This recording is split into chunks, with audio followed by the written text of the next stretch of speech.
Pada 28 Februari, Intergovernmental Panel on Climate Change mengeluarkan laporan mengejutkan mengenai perubahan iklim.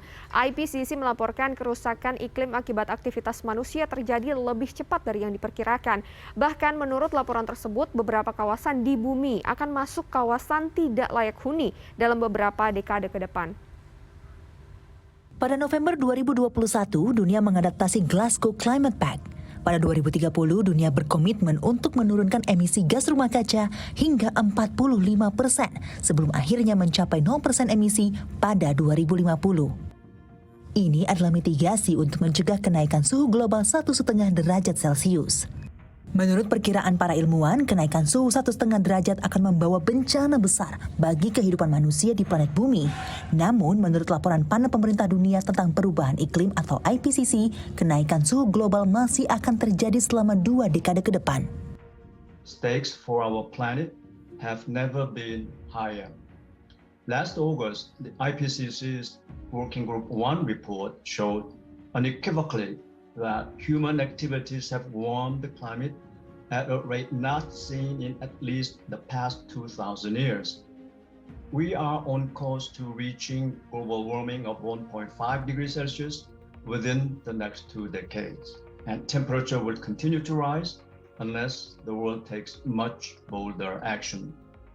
Persatuan Bangsa-Bangsa turut mengumumkan kode merah bagi bumi atas laporan IPCC. Today's report underscores 2 core truths. First, coal and other fossil fuels are choking humanity. All G20 governments have agreed to stop funding coal abroad. They must now urgently do the same at home and dismantle their coal fleets. Those in the private sector still financing coal must be held to account. Oil and gas giants and their underwriters are also on notice. You cannot claim to be green while your plans and projects undermine the 2050 net zero target and ignore the major emission cuts that must occur this decade. People see through the smokescreen. OECD countries must phase out coal by 2030 and all others by 2040. Pada 2021, dunia menyaksikan deretan bencana alam akibat cuaca ekstrim di berbagai penjuru dunia. Ada badai Aida di Amerika Utara, banjir bandang di sejumlah negara di Eropa, topan Tauktae di Asia Selatan, dan banjir bandang di Sudan Selatan yang membuat 800.000 orang harus mengungsi. More than 4 in 10 people in the world live in contexts highly vulnerable to climate change. Global hotspots are found in parts of Africa, Southern Asia, small island developing states, and Central and South America. In many of those countries, population growth, urbanization, and unsustainable development practices are boosting the exposure of people and ecosystems to climate change. Kawasan perkotaan menjadi fokus utama dalam laporan tersebut.